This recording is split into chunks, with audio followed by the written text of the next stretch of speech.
It's been a long time since I've kind of been here actually, so it's nice to be back, nice to see a few familiar faces as well.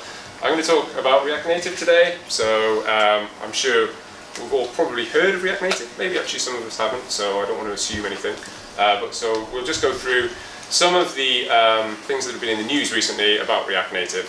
There's been quite a lot of drama, I guess, about from various different companies about React Native. And I'd like to kind of just chat a little bit about that and maybe allay some concerns. So, hello. I'm Tom, as Scott mentioned. So, I'm a software developer and I'm also an instructor as well. About 12 years experience building both web and mobile apps. I did traditionally start doing web stuff, and that is still, I guess, my core competency. But I have done mobile apps for a few years as well. So a couple of places I've worked. I co-founded a startup way back when, which was in Wales, which spectacularly failed, but it was great fun. We were building touchscreen apps on web, well, they were kiosks running Microsoft Windows Embedded, something along those lines, which was a shit version of Internet Explorer 6, which is our main browser. Imagine a more stripped down version of the normal IE6. So that was a lot of fun to work with, as you can imagine. I was at Moobaloo, which is where I met Scott, so I became the head of mobile web there for a little while. And now I run my own business, Studio's Effort. It's just me. Sounds grand, web-based consultancy, but it's just me. I do a lot of contract work, and I also, as I mentioned before, I do training as well. And my handle is Biznul, if you'd like to find me anywhere, mostly on Twitter, that sort of thing. So, anyway, that's me. So what is React Native? Now, I'm sure most of us probably know what React Native is. If anybody doesn't, well, it's a JavaScript framework which is built with the popular React library, outputting native apps for iOS and Android. So they are kind of native. Some parts of it are native. Certainly the bits that you see, the UI, is pretty much 100% native. But what it kind of is, the waters are muddy slightly when you look at the code that runs under the hood, stuff to do with networking, internationalization, a lot of what's known as the business logic. That kind of runs still as JavaScript, so it's interpreted using the JavaScript engine. And there is this lovely bridge that bridges between JavaScript land and between the native land. So, in a nutshell, that's kind of how React Native works. So yes, the UI layer is 100% native. So what you do is you use React Native components, which are provided to you by the framework, to build your UI layer using React, which looks like all angled brackets. It looks quite HTML-y. And by writing it in this way, the framework will take those UI components and they will compile them down into completely native UI elements for iOS and for Android. And then almost everything else is interpreted JavaScript. So this might not sound like the best thing in the world. You're taking something kind of away from the base layer. But what it does mean is that there are tons and tons of JavaScript libraries out there that you can take advantage of. The JavaScript community is rather large. Whether you like JavaScript or not as a language, it is very, very popular, and there are lots of different utilities that you can pull into your app that makes writing your app a lot quicker. You can, however, bridge into native code if you want to do so. So if you want to do things that aren't really possible in JavaScript land, or you want to do some custom UI stuff, such as using Apple Maps, for example, on iOS, then you can bridge into native code. So you can write a bit of native code and use the React Native bridge so that you can access that from JavaScript as well if you want to do that. So why is it popular? Well, I'm sure we've seen this before. So this is the wonderful Steve Ballmer at well, this has got to be, what, 15, 20 years old, looking very sweaty and very excited. Are you doing that later? So yeah, that's pretty much what my ending will be. Hopefully not that sweaty. Or that bald. What Steve Ballmer was going on about here was developers, developers, developers. And that's why it's popular. Developers, there are lots of people that use React. It is a very popular framework. And so because of that, because React is so popular, React Native becomes quite an attractive proposition for people that already know React, i.e. web React DOM developers. And because it's built on top of React and because it works with JavaScript, as I said before, there are lots of different JavaScript libraries that we can use to speed up the development of our app. So for example, if you want to work with dates, which are a total nightmare, as anybody that's worked with dates before knows, there are many different libraries in JavaScript to work with dates, Moment.js being one of the more popular ones. And we can pull that straight in and use it as we would do in any other web application. And theoretically, it can produce 2 apps from a single code base. So React Native, so theoretically, you write it once, and it compiles down to iOS and Android. Now, anybody that's had any sort of experience with a cross-platform framework knows that that is not the case in most cases. You normally do have to write a little bit of code, at least, for each platform to make things work. And you also have to deal with each platform ecosystem as well. So once, let's say you've managed to build your app 100% code reuse, now you need to get it onto the App Store. Well, that's a completely different process for iOS and for Android.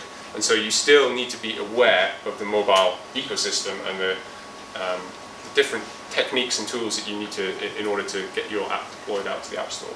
But in many cases, I think this can be true. You can produce 2 apps from one code base. Whether or not that code base is 100% code reuse or not is another question. But normally, you can produce one code base that might have, the majority of your code in a cross-platform style, and then some of your code being platform specific, and produce those 2 apps. However, there are often problems with this. So this is where we get into the recent news that has been circulating around React Native. So some big companies took a gamble on React Native a couple of years ago and have found that it has not paid off. One of those really big companies is Airbnb. Airbnb was often looked at as the kind of poster child company of saying, well, they've chosen React Native, so we should probably also think about choosing React Native because they're a huge company and they're doing it this way. Now, unfortunately, Airbnb, moving forward, quote here, moving forward, we are sunsetting React Native at Airbnb and reinvesting all of our efforts back into full native. What this means is they're ripping out everything to do with React Native from their app, and they're turning everything that is React Native inside their app back into native code. A company called Coursera are doing a very similar thing. Now, these are slightly different because they haven't built many of the, in fact, any of the core parts of their app with React Native. They have been experimenting, producing little experiments with React Native. And they have also decided that it's not for them. Udacity, another big company in the training space, the mobile team here at Udacity recently removed the last features in our apps that were written with React Native. So these are 3 fairly large-sized companies that have bet on React Native, and it looks like it's completely failed. So what should we do? Panic! No, don't panic. So these particular companies, I've noticed that if you dig into the actual posts, the blog posts that they produced, Airbnb produced 5 blog posts about this on Medium, which were all about 15 minutes long, so I hope you all read those in their entirety. I know you didn't, of course. Exactly, that's why I'm here. So I read I read most of it. And most of the points that they make are extremely valid, and I can't profess to having experience with everything that they've built and all of the pain points that they're having, but they definitely make a lot of sense. But the big thing that both Airbnb and Udacity had in common is they were trying to integrate React Native into existing native apps. They had an existing iOS app and an existing Android app, and they were trying to put React Native in there to try and see whether they could bring together some of the development. And so the big thing to take away, I think, from these news stories is their experiences must be viewed with this in mind. They are using React Native in a specific way. They aren't starting a React Native app from scratch. They are starting with something, and they're trying to put React Native into it. So with this in mind, let's look at the different things that work quite well for these companies. So both Airbnb and Udacity report these benefits to using React Native. So first of all, React's component-based development workflow. If anybody has used React before, then it actually is a really refreshing way to build UIs. It looks a bit like HTML, and there is a good reason for that. HTML is a pretty decent language for building UIs out of. The component-based workflow, it champions the fact that you take your app and you break it down into small little components. So you might take, say, a news feed, and you might say, okay, the news feed is made up of items, which contains an image, it contains a piece of text, a heading, it contains a paragraph of text, it contains little share buttons maybe. You break it down into all these little component pieces, and then you kind of assemble them together like Lego blocks. And it's a really nice way of working. So both companies enjoyed that. Another big plus point to React Native was very, very fast compilation during development. So this spoke to when you press save in your editor, how quickly does that code appear in your app? And with React Native, you'll typically see things happen within a couple of seconds. And so I'm told that this is very good compared to native development. I don't have much experience with native development, but I get the impression that 1 or 2 seconds is a pretty decent time compared to what you might be used to. Yes. So that was a really nice part for them. Talking a little bit more about layouts. Now, React Native is based on a spec called Flexbox, which has been taken over the web.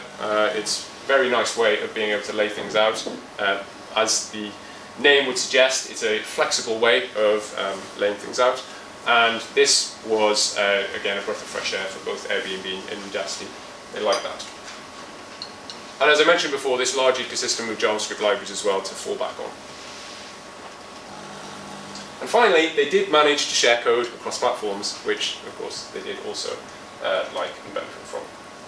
So those were a smidgen of the good things. What were the bad things? Well, the bad things, unfortunately, did slightly outweigh the good things.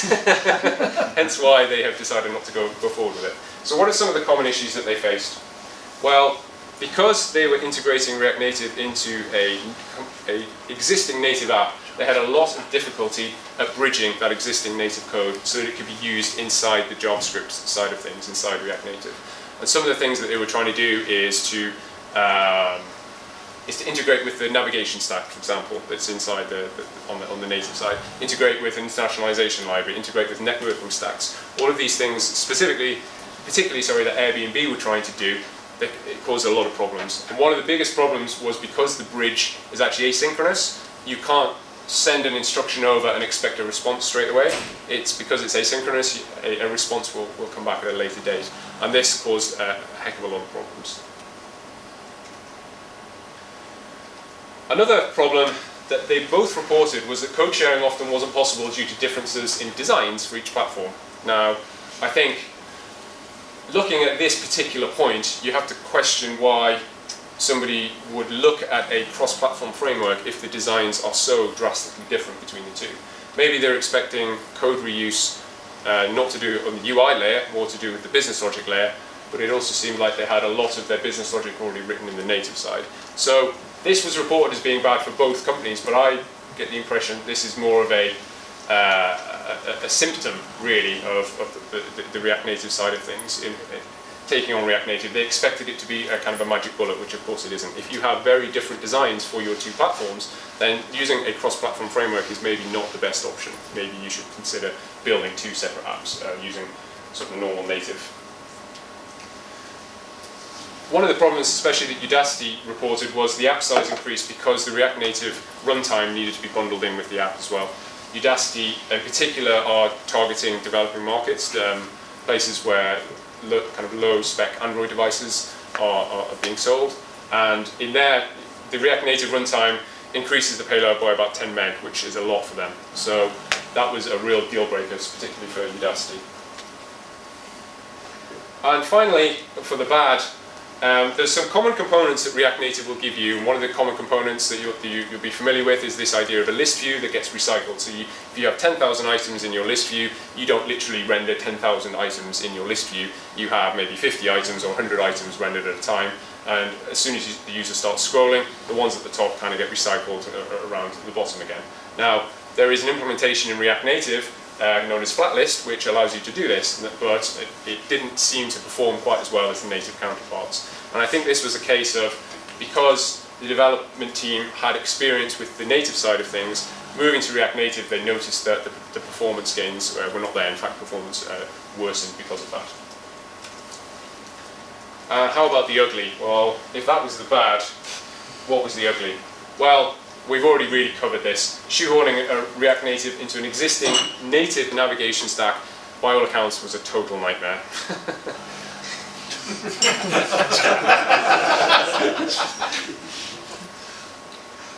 One of the other problems I noticed on both sides was that because the development team was coming from a strongly typed language, either Objective-C or Swift or Java and Kotlin, JavaScript's weak typing felt like, quote, a step back in time. Which, yes, I can totally get that, totally understand that. Myself, because I've been working with JavaScript for 12 years, I'm kind of used to it. But I can totally understand how that will be a problem. And again, because they were integrating React Native into an existing native app, they found that some of the build tools to build the React Native side had to be customized, and that was very difficult and quite error prone. And finally, React Native is quite fast moving. It is still in beta, and so whenever a new release comes out, there are quite often a fair amount of breaking changes. Not a huge amount, but there can be a fair amount of breaking changes. And I think this also caused quite a few issues because the speed of release and the need to upgrade the framework every month or two, along with these breaking changes, caused quite a bit of issues. And that also meant that some of the documentation was out of date. And again, because this is in beta and it is a JavaScript framework, the documentation has to be out of date. It's kind of like a rite of passage, really. Actually, no, the docs are much better than they used to be. That is catching up. So, addressing some of these issues, so I think, personally, that the issues faced by these companies can be broadly categorized in two sections. So, the first section being problems integrating an existing app with React Native. The second section being just working with JavaScript. So, these two issues, I think, combine together to cause quite a few pain points in these two particular companies. So, what about taking another stance here? What about thinking about greenfield React Native projects? And by this I mean not integrating React Native into an existing native app, but actually just starting afresh. So, my own personal opinion is, if you're starting an app from scratch, then using React Native is a much more attractive proposition. And the reason is because you can kind of stay within the React Native land. You can stay within its ecosystem. You can pick up a navigation framework that is well supported by React Native. You can pick up an internationalization framework that, again, is well supported by React Native, etc. And by sticking to this ecosystem, I think many of the issues faced by Airbnb and Udacity can be completely sidestepped. Now, of course, this wasn't possible for Airbnb and Udacity. They already had a native app that they were integrating in. So this may not be possible in many cases. But I think if you're starting something from scratch, then React Native becomes a much more attractive proposition. And I think it can be a very useful tool for building prototypes, smaller apps, maybe even medium-sized apps as well, or apps with a consistent look and feel, something that provides the designs aren't too dissimilar from iOS and Android. If you have a completely separate design for each, then I would question not just using React Native, but any sort of cross-platform framework. So, talking a little bit about JavaScript. So JavaScript has got a bit of a bad rep. It is better than it was a little while ago. It is improving. Thankfully, the body who ratifies JavaScript is actually moving faster now. There was 6 or 7 years between a significant upgrade to JavaScript, whereas now every year pretty much new features are coming out. And also, on top of JavaScript, you can use a statically typed language such as TypeScript. And I would very much recommend using something like TypeScript, or there's another option called Flow, which sits quite well in the React world, which adds static typing and also new features to the language and alleviates a lot of the concerns around that. So I think some of this can be improved by using the right tooling. So, talking again about integrating into existing apps. So, I think, and certainly this is backed up by Airbnb, Udacity and Coursera's view, if you already have a native app, you aren't necessarily likely to benefit from adding React Native to the mix. So I wouldn't necessarily go down that path. You should probably just stick to full native. If you bet on that horse, then let it go, let it gallop. However, and another side of this as well is if you have a money is no object brief, you're looking to build a best-in-class app which performs to the maximum, to the fullest, well, anything that abstracts from these underlying OS APIs is likely to trade flexibility for performance and control. We've seen that with HTML5. We've seen that with various different cross-platform frameworks. I still think that is the case. I think maybe the gap is narrowing a bit, but I think certainly if you're looking for a best-in-class premium experience and have the budget to match, then 100% native will always be the way forward. But there is a reason why things such as React Native do exist.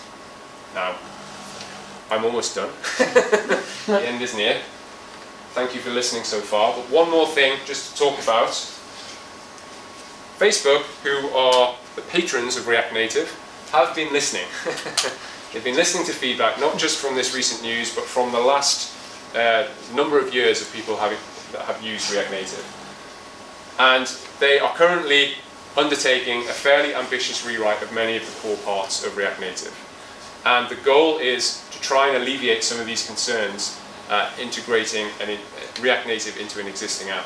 One of the things that they're looking at, for example, is that bridge, and they're producing not only an asynchronous version of the bridge, but a synchronous version of the bridge. And by all accounts, that should alleviate a lot of the concerns that these particular companies have been having. So once it's completed, it should be much simpler to integrate existing native functionality with React Native. When will it be done? Who knows? They said that they'll provide an update towards the end of the year, so I get the impression this is going to be months, if not years away. But they are listening and they are doing something, which is great. So, just to close, the big question, should I use React Native for my next project? Well, maybe.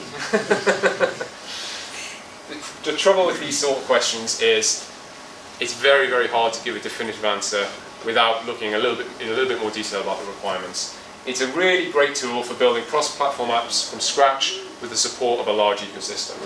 But there's no silver bullet. It really does all depend on the requirements, the budget, and the expectations. So I think it's a great tool to have. If you're already building native apps using the standard native tooling, if you're interested in React Native, then I'd certainly suggest having a little play with it. It doesn't take too long to get up and running and get started with it, but I certainly wouldn't throw away all of the existing tools that you have and bet on React Native right now. I think it's an excellent tool, but there are always going to be demand for 100% full native applications. There's room for us all. And I've got a few references here. I'll put these links on Meetup in case you're interested in reading about anything else. And I think that's it. Yes, that is it. Thank you very much for listening.